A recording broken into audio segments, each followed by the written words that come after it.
Eu estava pensando em alguns conceitos que talvez vocês já tenham. E o primeiro deles é o conceito de civilização. Sabe, me ajudem, o que é civilização? Todo mundo fala que o fulano é civilizado, não é? E o outro não é civilizado. O que é civilização para vocês? Vocês podem me ajudar? Viver em comunidade. Então, a pessoa civilizada, geralmente, ela vive numa sociedade. E tem vários fatores que, pelo menos de acordo com as pessoas que são especialistas, determinam se uma pessoa é civilizada ou não. Por exemplo, a cultura. Uma sociedade que tem uma cultura ampla, ela é civilizada. Uma sociedade que tem tecnologia, ela acaba se tornando mais civilizada. E uma sociedade que tem uma economia avançada, tem dinheiro, ela se torna mais civilizada.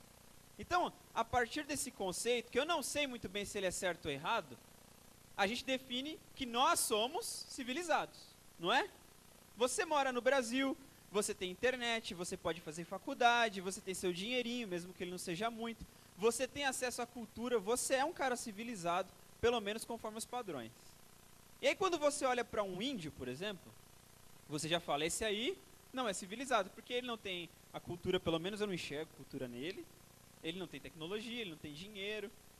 E eu estava lendo na internet, depois que fui parar para pesquisar mais a fundo, a história de um grupo de pedreiros que estavam construindo uma hidrelétrica lá em Rondônia.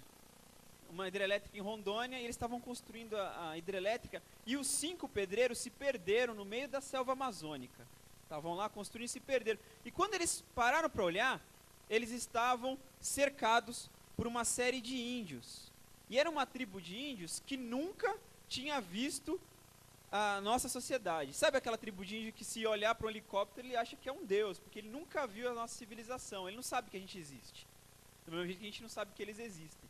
E eles encontraram, de repente eles se viram cercados, e estavam falando em outra língua. O que eles pensaram? Pegaram a gente, não vamos reagir. E eles levaram eles para um canto, eles falaram, agora já era. Fizeram uma fogueira, aí eles pensaram, agora já era mesmo. E aí eles começaram a assar uns porcos do mato, e deram para eles comer, e eles ficaram assim e tal, até que eles falaram, agora vai. Eles começaram a guiar de novo, falaram, agora é a hora da morte, né? A gente comeu porque a gente vai ficar mais gordinho, eles vão comer nossa carne. E aí, eles foram guiando eles pela uma estrada, que eles começaram a ouvir civilização. Quando eles chegaram na estrada, os índios falaram para eles, podem ir embora. E eram índios que tinham sido despejados do seu lugar, porque a barragem ia inundar todo o lugar que eles moravam. O que eles esperavam do índio? Você não é civilizado, você nos odeia porque nós estamos construindo a barragem, nós vamos te matar. E os índios olharam para o pedreiro e falaram, são eles que estão destruindo a barragem, que alagou nossa aldeia, vamos levar ele para a estrada, porque eles estão perdidos. Nós olhamos para alguns povos e falamos, eles não são civilizados e nós somos. Será que é mesmo esse conceito? Tem um outro grupo, dei até uma desafinada agora, tem um outro grupo que é de aborígenes, chama Iali. Eu parei para ler sobre esse grupo, eles caçam cabeças ou são canibais, né? Eles não são tão maus assim, ou eles caçam cabeças ou eles comem a carne humana. E se você parar numa tribo desse povo, as crianças brincam com os ossos do crânio das suas vítimas. E são povos que os missionários têm muito medo de ir, porque eles acham que esse povo não é civilizado. Até que teve um missionário lá que estava fazendo um relato, ele disse que teve dois jovens dessa tribo que contaram para eles que eles estavam ali plantando batatas e de repente vieram alguns inimigos com arco e flecha da outra tribo rival. E eles começaram, ao invés de correr para a tribo deles, eles começaram a correr para o meio do mato. E eles acharam isso estranho. Por que eles não estão correndo para a tribo e estão correndo para o meio do mato? E aí no meio do mato tinha um pedaço plano com uma parede de 3 metros que alguém tinha construído. E eles pularam para cima dessa parede e imediatamente os caras pararam de atirar. Mesmo dando para atirar ali, na hora que eles passaram aquela linha, pararam de atirar. E ele perguntou, mas por que isso? Porque esse lugar que nós construímos é uma cidade de refúgio, eles disseram. Quando a gente constrói isso, ninguém pode ferir a gente aqui dentro. E a gente também não pode ferir ninguém daqui para fora. Já ouviu falar em cidade de refúgio? Onde? Na Bíblia. mas eles nunca ouviram falar em Deus. Mas eles têm um lugar que mostrem que todo mundo pode ser perdoado e ninguém pode matar ninguém, uma cidade de refúgio. E a gente acha que nós somos os civilizados. Nós da igreja somos os civilizados.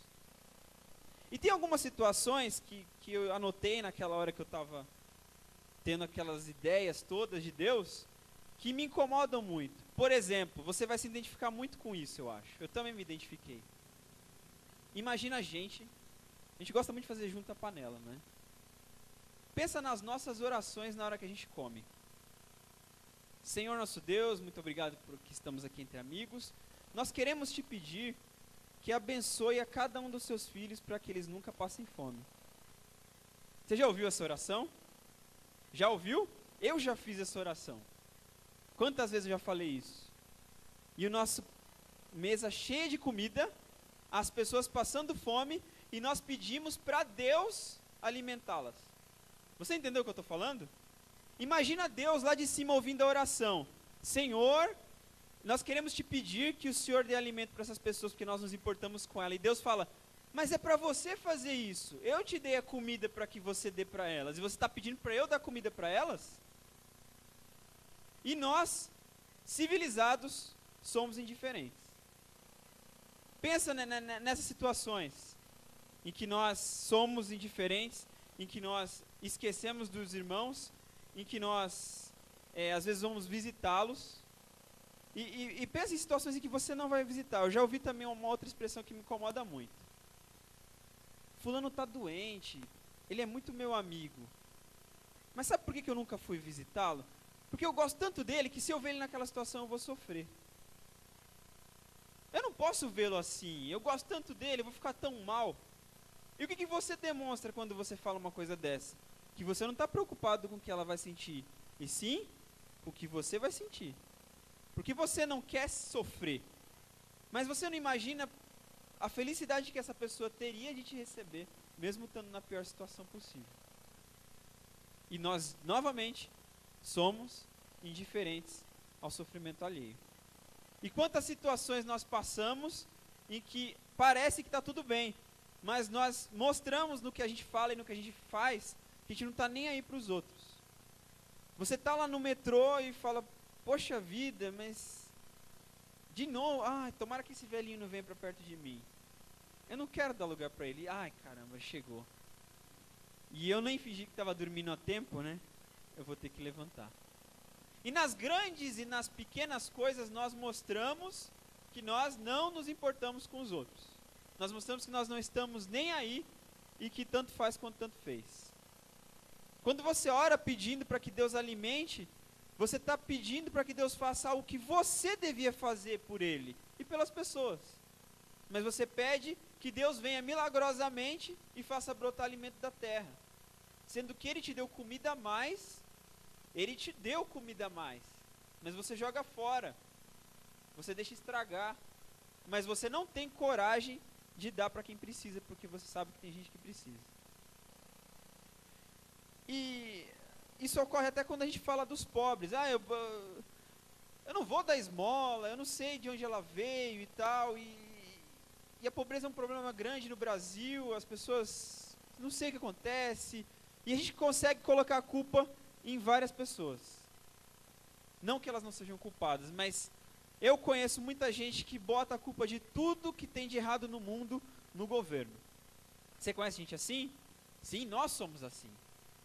Todo brasileiro tem o costume de criticar o governo. E o que eu estou dizendo que o governo é bom? Não. O governo é péssimo. Eu não estou discutindo a qualidade do governo. Eu estou dizendo que toda vez que você pensa em culpar o mundo pelos problemas dele, você arranja alguém, é mais fácil. Você culpa o governo. E sabe por que é legal culpar o governo? Porque o governo não existe, na verdade. O governo é um grupo de pessoas iguais a você. O governo não é uma máquina, não é um robô. O governo são pessoas que das 8 às 5 são o governo e depois eles são pessoas normais. E você culpa o governo. Você pode culpar também o próprio pobre. E eu já vi gente que fala isso. Sabe por que ele está nessa lama toda? Porque ele é vagabundo. Ele não trabalha. Se ele tivesse mais iniciativa, ele conseguiria sair dessa lama. E sabe por que eu não vou ajudá-lo? Porque porque eu quero que ele crie vergonha e arranje um emprego. E você está assim meio assustado, mas a gente não pensa um pouco assim às vezes? De que as pessoas não merecem ajuda porque elas têm que criar vergonha? Mas você nunca parou para pensar que uma pessoa que está na rua, sem comer, ela está tão fraca que ela não tem iniciativa nem para procurar emprego. Nós que estamos muito bem, às vezes não temos coragem. Imagina uma pessoa que está há dias sem comer. Sem comer, ela não tem força, ela não consegue raciocinar, ela não tem vitaminas no corpo. Ela não tem roupa, ela está fedendo, ela tem vergonha de aparecer. Você espera que essa pessoa tenha iniciativa para levantar e mudar a vida dela? Tem gente que consegue, mas a maioria não tem forças. E a força está em você, não nela. Você está bem, ela não está. E às vezes você, ao invés de colocar a culpa no governo, coloca a culpa nos pobres. Às vezes você coloca a culpa na sociedade. Você fala que as pessoas em geral são egoístas, que as pessoas em geral não estão nem aí umas para as outras. Só que você percebe quando você bota a culpa no governo, você bota a culpa nas pessoas, na sociedade, você está colocando culpa em entidades coletivas que na verdade não são ninguém. Quando você culpa a sociedade, quem se ofende? Se eu falo para a Juliana que a culpa é da sociedade, ela vai sair ofendida? Não, mas ela é parte da sociedade? É. Então é muito legal eu botar a culpa em coisas coletivas, porque quando eu falo para você que a culpa é da sociedade, eu faço parte, ela faz parte e ninguém se sente culpado. Ninguém se move. Você culpa coisas coletivas, mas você nunca tem coragem de culpar a si mesmo. Por quê? Porque aí o negócio é diferente. Quando eu culpo a mim mesmo, não tem para onde ir, não é? Sou eu que tenho que mudar a minha atitude. Mas quando eu culpo a sociedade, é fácil. E quando a gente vai falar do que tem que ser feito, a gente faz a mesma coisa. Nós temos que mudar. Quantos sermões você ouve aqui que a igreja precisa mudar? Que a igreja está fraca. Você se ofende quando alguém fala isso? Sinceramente, você fica ofendido? Eu não fico. Sabe o que eu faço? Eu falo, é mesmo. A igreja tem que mudar. Essa igreja é fogo, viu? Mas eu não fico ofendido, porque ninguém falou que sou eu o problema. Falou que é a igreja. E eu posso me excluir e botar a culpa em alguém. Por quê? Porque é coletivo. Nunca a responsabilidade é individual. E quando você pega o coletivo e transforma em individual, você começa a ver que as pessoas são o quê?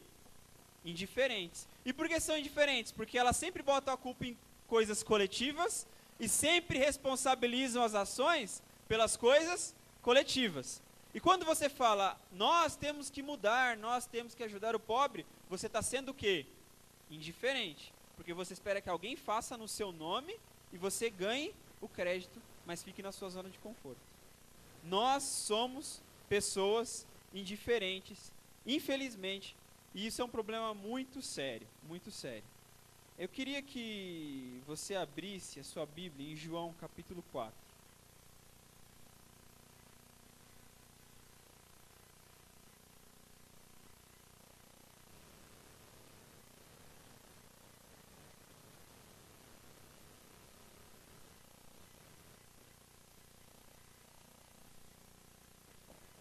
É muito fácil perceber o que eu estou falando em algumas campanhas que a gente faz aqui na igreja.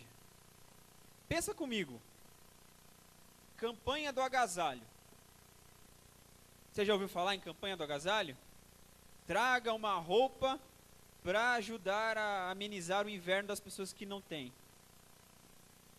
Você sempre pensa o seguinte, tomara que a igreja traga, né? Mas você não pensa, eu tenho que trazer.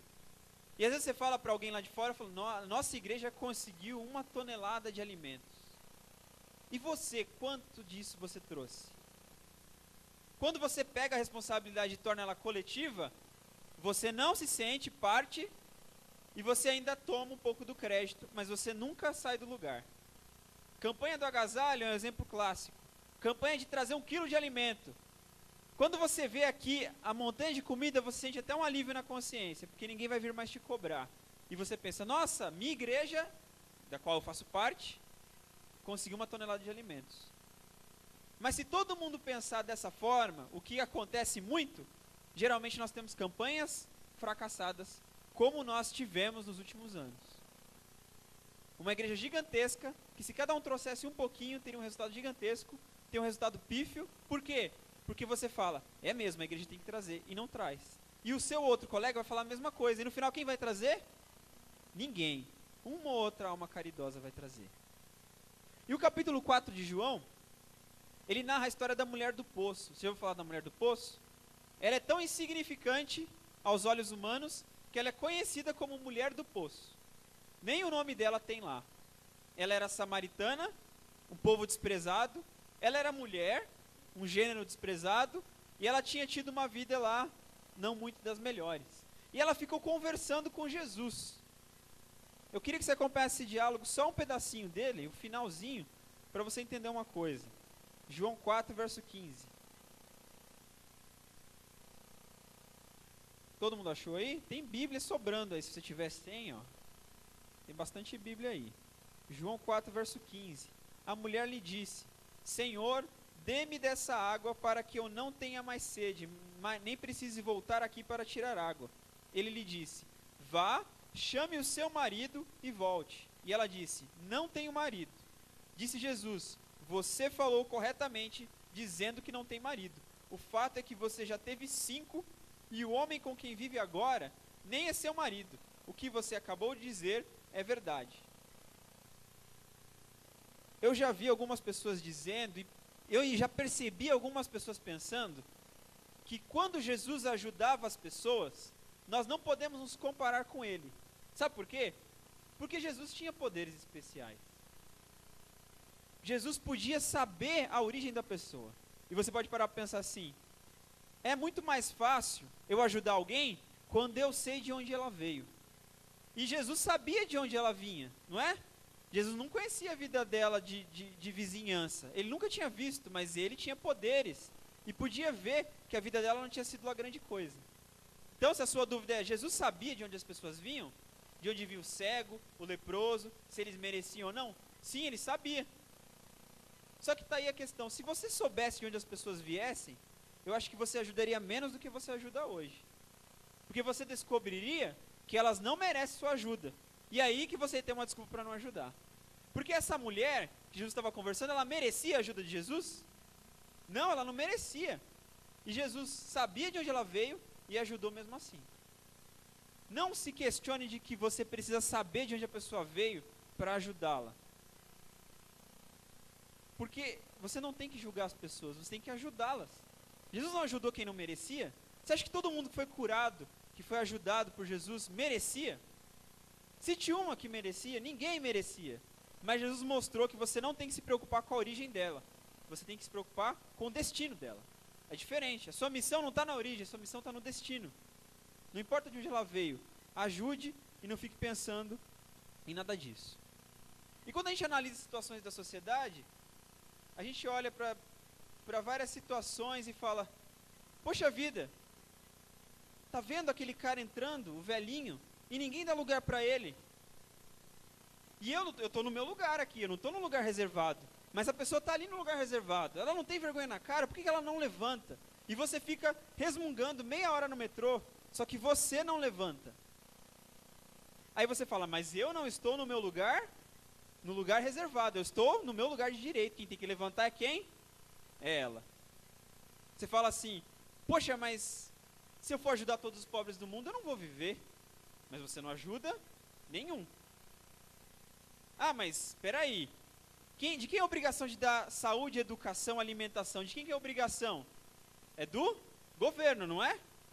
Então, quando você faz esses tipos de protestos que parecem que você está preocupado, na verdade você está defendendo o seu direito de não ajudar. Você está defendendo o seu direito de não se levantar, porque você não está no lugar reservado. Você está defendendo o direito de não ajudar o pobre, porque é a obrigação do governo. Você está defendendo o seu direito à indiferença. Você vive numa sociedade que te dá o direito de ser indiferente com os outros. E você concorda comigo? Você não é obrigado a ajudar ninguém. Logo, você tem o direito de ser indiferente.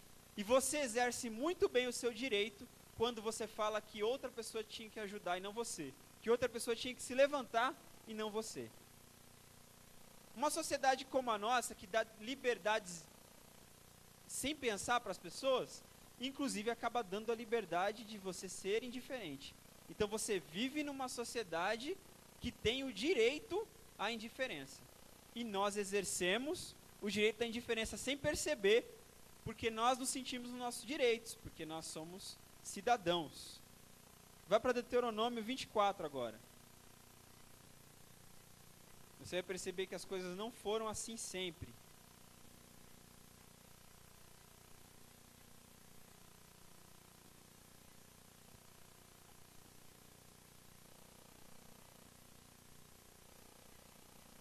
Deuteronômio 24, verso 19.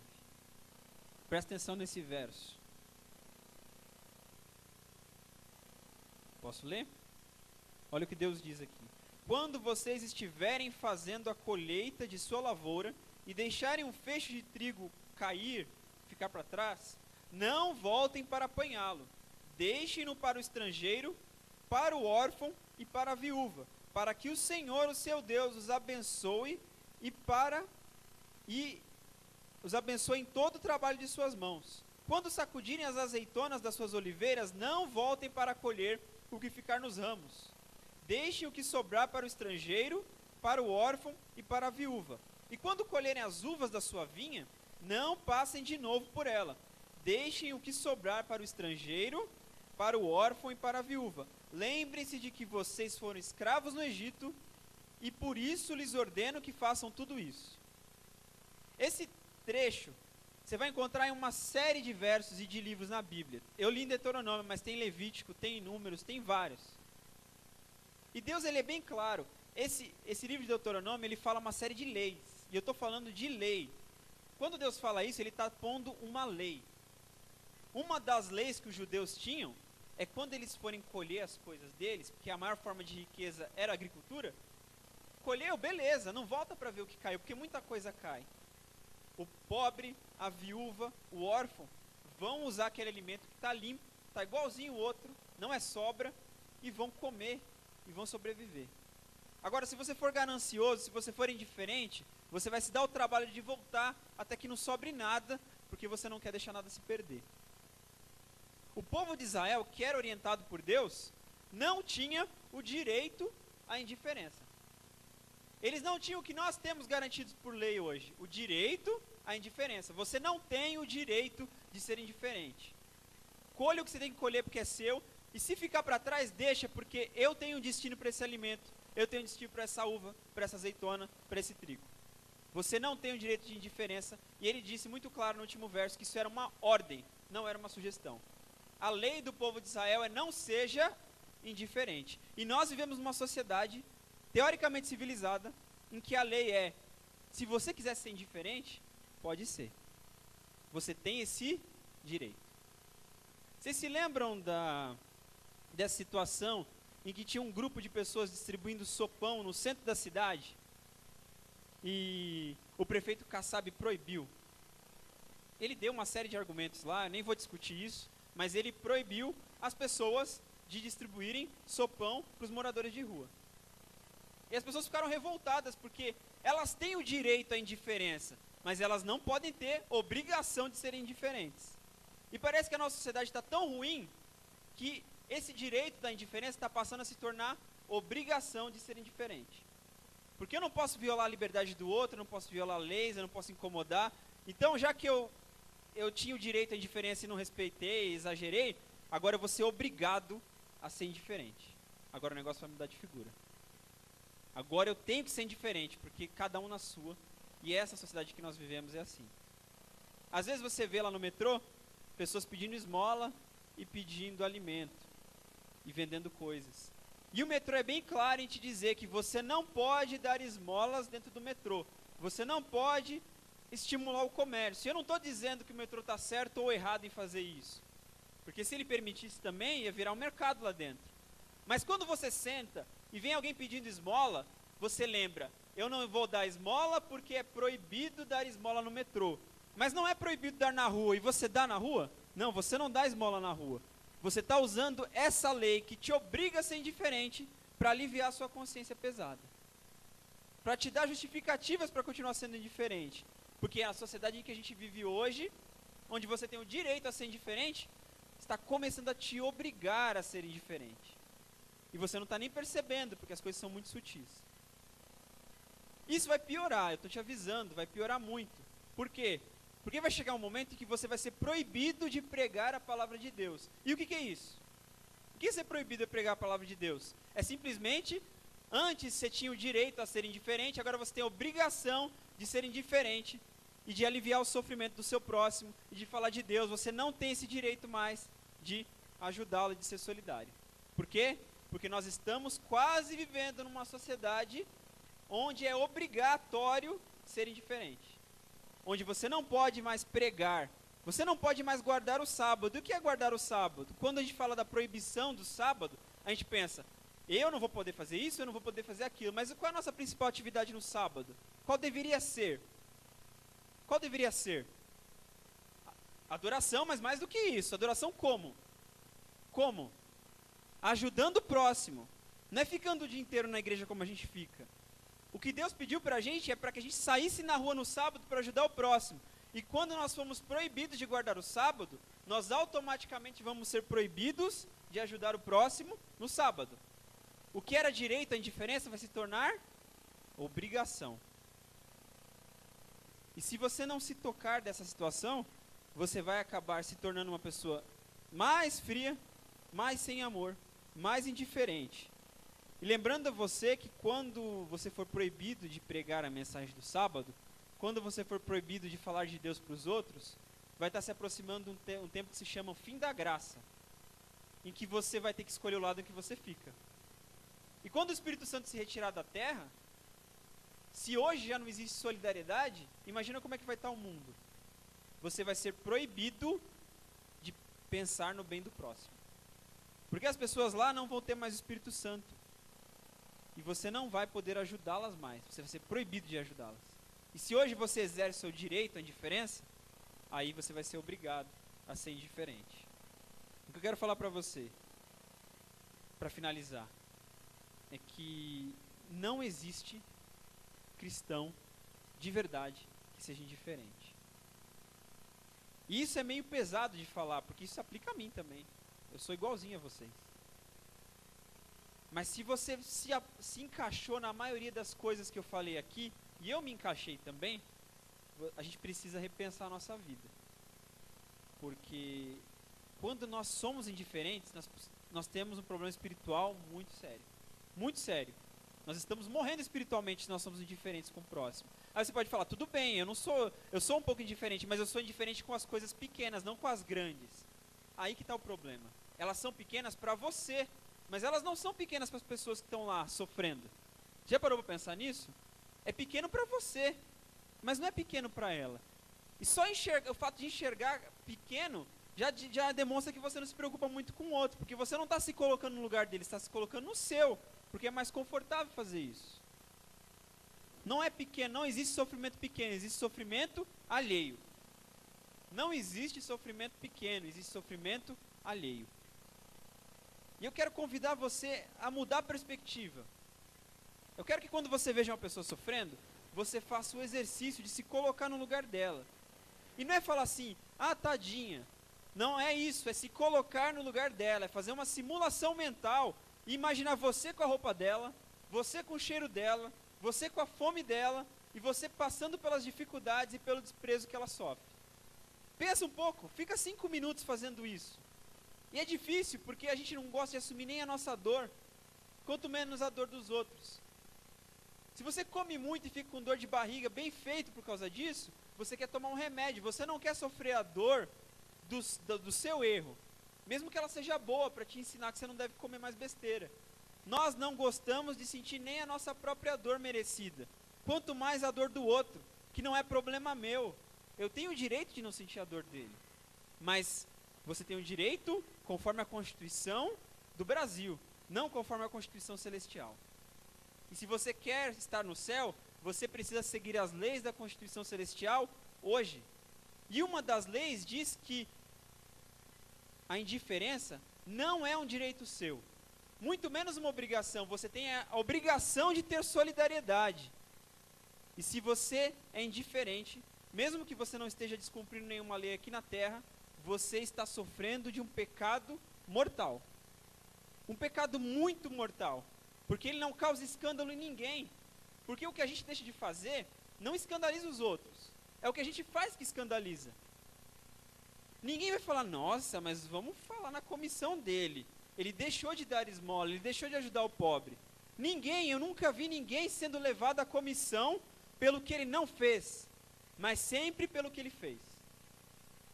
Mas o que vai te levar à perdição é o que você não faz. E nunca você vai ser disciplinado por isso. Mas você vai morrer espiritualmente sem perceber. Isso é que é mais perigoso ainda. Se você quer ser um cidadão dos céus, comece a ler a Constituição dos céus, que não te dá o direito de ser indiferente com o próximo.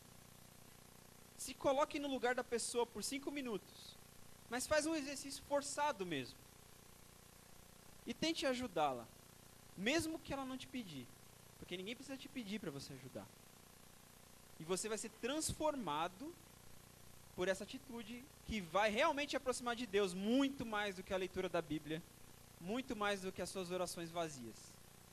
Porque Jesus disse, ele disse, não sou eu que estou dizendo, que ele estava lá com os pobres.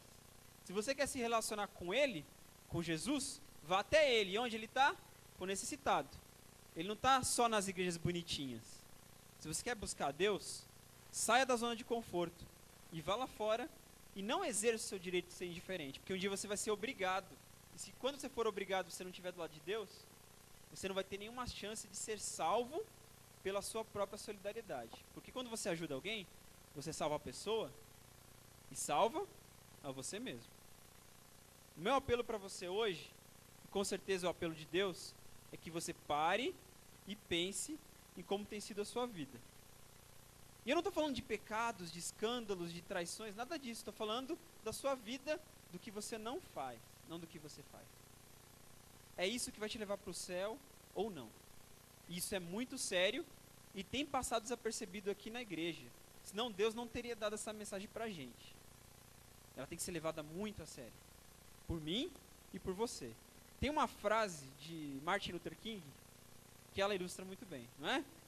O que mais me preocupa não é o grito dos maus, é o silêncio dos bons. E nós passamos 90% do nosso tempo falando do grito dos maus. Falando de como o mundo é perverso, como o inimigo é traiçoeiro, como o pecado contamina, mas nós nunca paramos para falar do silêncio dos bons. Teoricamente bons, que se julgam bons. E nós estamos aqui, nós não somos maus. Nós não fazemos maldade para ninguém. Nós não assaltamos, não matamos, não roubamos, mas nós ficamos calados diante do sofrimento alheio. Eu acredito que naquele dia, junto com os perdidos, vai ter esse tipo de maus e aquele tipo de bons. Os maus que gritavam e os bons que ficavam calados. Só vai estar lá no céu naquele dia os bons que resolveram se mover. Porque eles realmente são bons. Não no conceito do mundo, mas no conceito de Deus. Que Deus nos abençoe e tenha misericórdia da gente. Amém. Vamos orar?